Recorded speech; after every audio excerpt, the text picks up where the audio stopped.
just want to recap a few of the tips that I've talked about so far on having a super successful presentation. The first is preparing really, really well. And by the way, afterwards, please feel free to look through the little notebook over there, 8.5 by 11, which goes through all the steps of preparing to give you an idea of all that you really should be doing. So preparing. Then we have strong openings.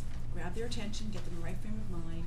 Then we have the body content using examples, real life stories, analogies, having fun with your presentation.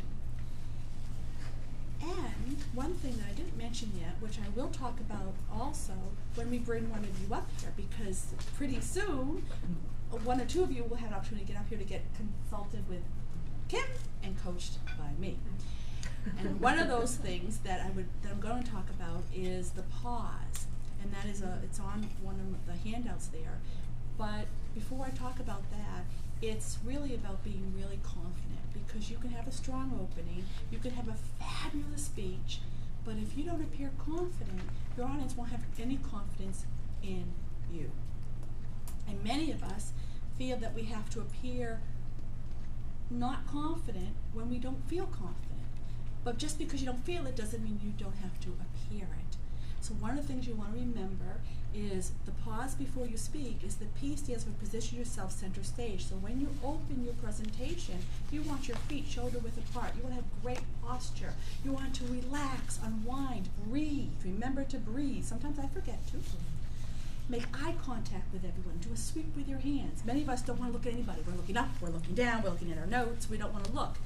But if you want to appear confident, you have to look at your audience. Take command of that stage. How would you want a speaker to appear when you're in the audience? You should be appearing that same way. You're no different. Now, I heard someone talk about how speaks to her fellow teachers, right? And a lot of people come to me and they say, oh, I guess so. I'm fine speaking until I know there are superiors in the audience or colleagues that are judging me, but they're not judging you. They have something to learn from you. So we have to get over that. So a lot of the confidence comes from visualizing the way we want to be perceived, as Kim mentioned earlier.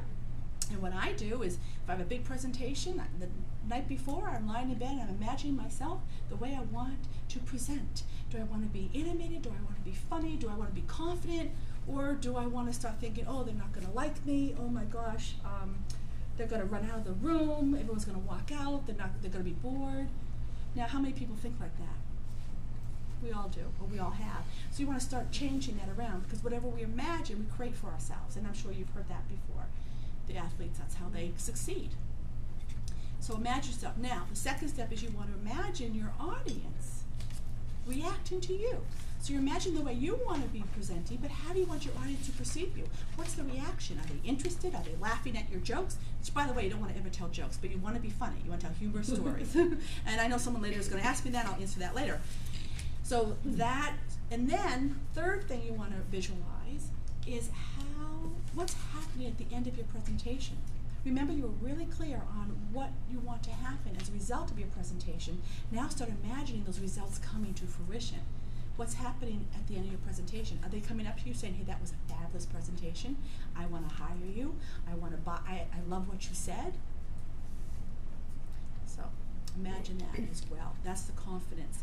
And so that's throughout every part of your entire presentation. And the next part is questions and answers, and I'm going to be really short because I know it took a little time on the confidence building, but that is so important.